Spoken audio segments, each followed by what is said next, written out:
இலங்கையில் இன்று அமெரிக்க டாலருக்கு நிகரான இலங்கை ரூபாவின் பெறுமதி சற்று அதிகரித்துள்ளது. இலங்கை மத்திய வங்கி இன்று வெளியிட்டுள்ள நாணய மாற்று விகிதத்தின்படி அமெரிக்க டாலர் ஒன்றின் கொள்முதல் பெறுமதி 311 ரூபாய் 78 சதம். அதன் விற்பனை பெறுமதி 319 ரூபாய் 26 சதம். யூரோ ஒன்றின் கொள்முதல் பெறுமதி விலை 366 ரூபாய் 4 சதம். விற்பனை பெறுமதி 377 ரூபாய் 78 சதம். சுவிஸ் பிராங்க் ஒன்றின் கொள்முதல் பெறுமதி 396 ரூபாய் 16 சதம்.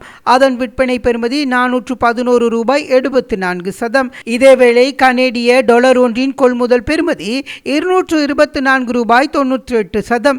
விற்பனை பெறுமதி 233 ரூபாய் 2 சதம். ஆஸ்திரேலியா டாலர் ஒன்றின் கொள்முதல் பெறுமதி 220 ரூபாய் 7 சதம். அதன் விற்பனை பெறுமதி 229 ரூபாய் 71 சதம். இதேவேளை சிங்கப்பூர் டாலர் ஒன்றின் கொள்முதல் பெறுமதி 243 ரூபாய் 42 சதம். அதன் விற்பனை பெறுமதி 252 ரூபாய் 91 சதம். ஜப்பானிய எண் ஒன்றின் கொள்முதல் பெறுமதி 1 ரூபாய் 95 சதம். அதன் விற்பனை பெறுமதி 2 ரூபாய் என அறிவிக்கப்பட்டுள்ளது.